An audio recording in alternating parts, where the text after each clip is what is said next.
Mattel has really capitalized on our love for Piston Cup racers by just releasing so many. We have Cars 1 stock cars, we have Cars 3 stock cars, we have next generation racers from Cars 3, and now, of course, the retro 1950s racers from Cars 3 as well. But I'm not complaining. I love all these Piston Cup racers because I just find their design so unique, and I love all the details on them. Like, for example, I can't wait to bust Duke Coulters here open and find out who he is sponsored by because he's got quite a bit of writing on there. But before we get into the review of this awesome car, I do want to give some background on him. He's from 2019 Singles Case J. I chose him to review first from that case because I personally think he is the best. But I'll let you guys vote on what car from that case you want me to review next. And if you missed my unboxing of the case, the link for it is in the description below or the card suggestion pop-up in the top right-hand corner. So my personal favorite now would be Mo Revlin, just because she's so big and a lot of metal, definitely worth the price. Up next, I would go for Motor Turner. Now, you don't have to vote in terms of my personal preferences. I'm just giving them to you guys that way. But vote for who you truly want to see next. Here we have Jenny Toland. As for the last new character from the case, this is Jen Tan Sedan, a literal tan sedan. And last but not least is Heyday River Scott. YouTube only lets me put 5 options on the poll, so that's why Metallic Shannon Spokes and Sterling with Headset are not included in this poll. But I figured those would be the last ones to be voted for anyway, since all these are pretty much new characters except for River Scott.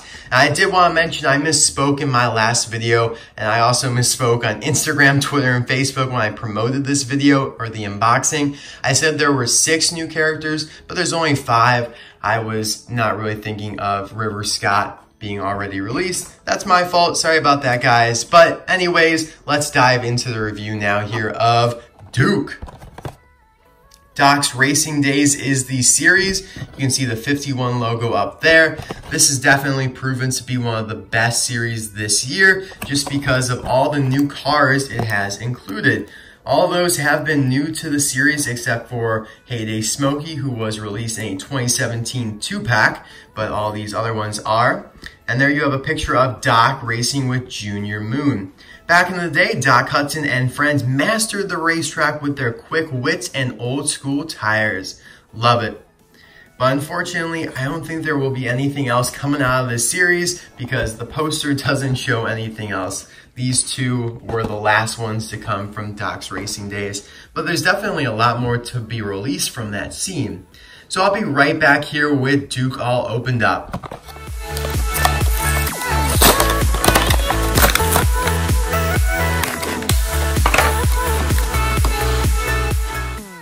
So here is Duke all opened up and he's looking absolutely amazing. Definitely open up your cars, guys. Those plastic prisons do not give the cars justice. My first priority is always to open my cars up and then I'll get a second set to keep in the package. But you know, all these cars here that I've been reviewing lately, I still don't have a second set in the package like Steve Herschel's and do bumpers, etc., etc. But anyways, definitely open them up. And now let's get on to Duke's appearance in Cars 3.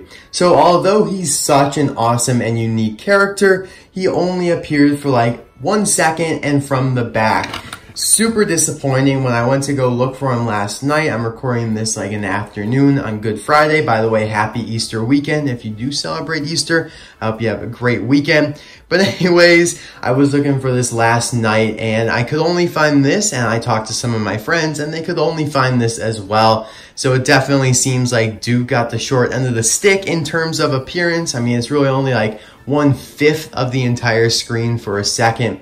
So that's kind of disappointing, especially when there's so many other racers in there that had a little bit more screen time that they could have released. But I am still glad that they did choose Duke because I think he is really, really cool. And I don't know, he might even be more unique than the ones that did appear longer.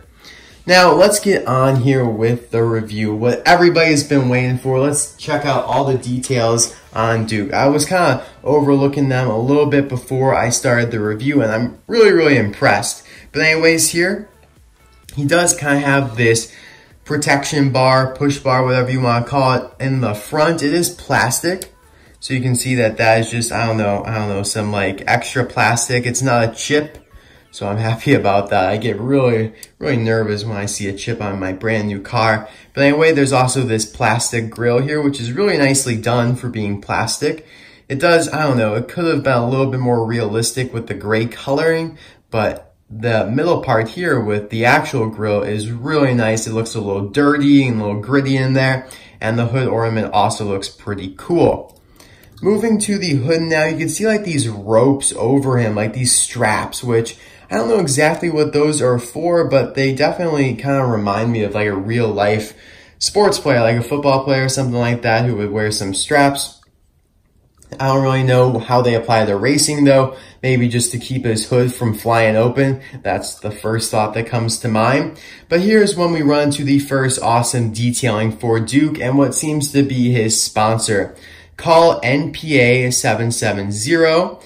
I don't know if that's the whole number. It's kind of weird that a phone number is only 3 digits. And it says for investment opportunities. So that's pretty cool. We now know some sort of investment agency within the Cars universe, or at least it used to be NPA. Not sure if it's still around. You also have these white rims, which are pretty cool. They are smaller in the front and bigger in the back. I also like how he's open-wheeled in the front, which is why I think he's so unique. He's the first old-time racer and one of the racers in a long time that we've gotten with open wheels. Last time I can think of one is like Francesco Bernoulli, pretty much. Rip Kleczkonski has the fender covers that kind of protect them a little more.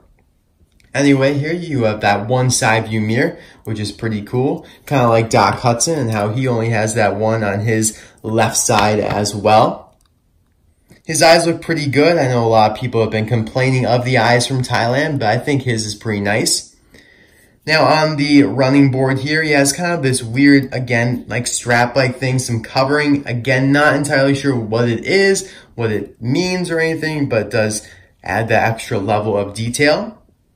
Now he is number 70. I don't know if that applies to that phone number, 770, but it is pretty cool. I like the font for it. It kind of looks like, I don't know, a hippie font. Maybe a little before its time. Now, it looks like Duke actually has his own thing going on here, like his own business maybe. Duke Coulters Wood Ache Powder, which I find pretty cool. Is that maybe he partnered with the Wood Ache Powder? Maybe it's his own? I don't know. I just kind of find that interesting. And it says, made from pure acetylsalicylic and high-octane gas. So you got some sort of like acid or base in there along with the high octane, which reminds me of Octane Game, and that would make his wood ache powder. So pretty cool, I guess. Maybe makes you go faster. Now on the roof here, you have 70 again in a circle, and you can kind of see how it's uneven, which I like because things weren't really painted exactly back in the day. You know, it was just kind of like in your backyard, you know, in your driveway, you paint something on. And in quotations here, we have Duke. I love that, just how it says Duke. And on the back here, you have 70 again. And with all of the rivets putting the back together, I was going to say, yeah, that's probably the trunk back here, and his engine would be in the front. Some cars, like the Volkswagen Bugs, had it flipped. And some cars like this even had it flipped, but I don't think he does. His license plate is M3743N. I'm not sure. Does that license plate sound familiar to you guys? I feel like it does, but nope.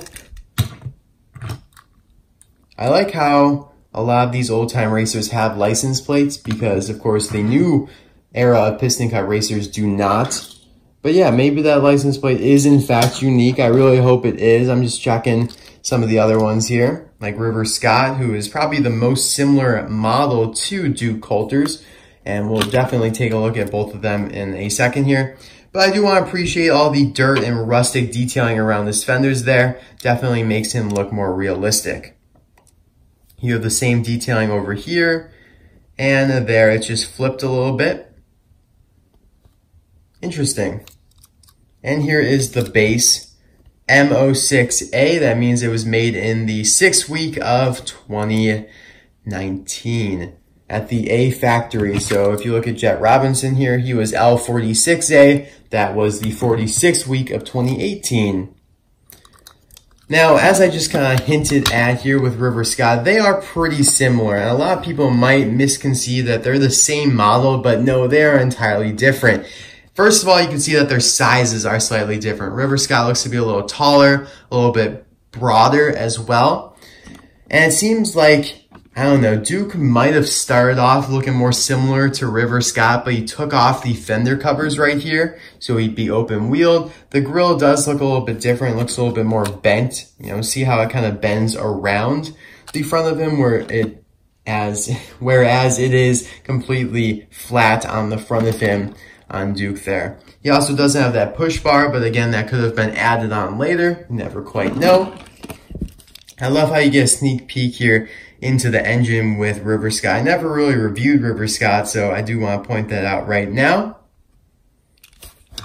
Now, River Scott doesn't really have any decals because this is the old version of him. When we get to the Heyday version, there might be some more decals on there, but as I'm just glancing at it right now, it doesn't look like it. So maybe River went sponsorless, pulling a sponsorless Lightning McQueen. Anyway, the windows, though, are the exact same. So if you look at the sizes of the windows and just the shapes of them, even on the back here, especially on the back, they are the same. Also, just the general size of the back here, and like, you know, this is where all the rivets were for the trunk. You have the fender covers there. You have that bumper, same kind of deal. So it's interesting that they are similar, yet quite different. River also doesn't have that one side view mirror. So some cool, you know, similarities and differences between those two. And then I'd say Junior Moon is also a little similar to him.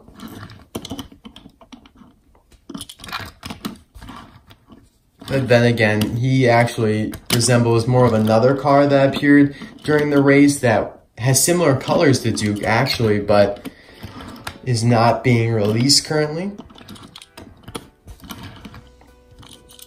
Now, if you guys remember, there was that series at Walmart, exclusive to Walmart, for all the Thomasville racers, where McQueen's friends kind of reenacted the race and put on old school decals to honor the past racers. I don't know, maybe if they're dead or not, but Doc Hudson obviously did pass away, and McQueen was honoring him. So, for example, you had Jet Robinson here being honored by Herb Kerbler because they have similar details, pretty much the exact same color scheme. But that is not the case for Duke Coulters here. You may think Reb Meeker looks kind of similar to him, but he is not. There is no similarities whatsoever in the decals, you know, with Gasprin or some of those other sponsors. And also, the yellow 36 definitely draws him away. So maybe in the future we'll get the racer that Reb Meeker was trying to impersonate, or not impersonate. I feel like that has a bad connotation, but honor. Or maybe we'll get the Thomasville racer that Duke correlates to. I don't know. I just wanted to point that out. And last but not least here, I want to show the 3 racers that we have gotten from Doc's Racing Days recently. So we have Leroy Hemming, Jet Robinson, and Duke Coulters. Of course, there are the Heyday versions of those 3 as well, but I think these fit into a little bit more of a subcategory as the background racers. And here we'll slide Doc in as well. Let me know in the comment section below which one is your favorite out of these 3, because I think Doc would take the cake any day if we put him in a poll like that. But thank you guys so much for watching. I hope you really enjoyed this video. This was my favorite car from the case because of how unique and just, I don't know, there's a word to describe him. I just can't put my tongue on it right now. Just exquisite. I feel like that's a good word for him. And yeah, I'm sorry I did not get this video out sooner. I did always plan on doing it Friday, which is today. That's how I had it in the About section of my channel where the schedule is. But I did try and want to get it out beforehand. I was just swamped with makeup work from when I missed like 3 days of school going to Disney World. And it's just been super, super busy with college stuff and all that nasty good stuff. But Anyways, that is all for today. I will see you guys tomorrow for a review of whoever you vote for. See you guys then. Bye now.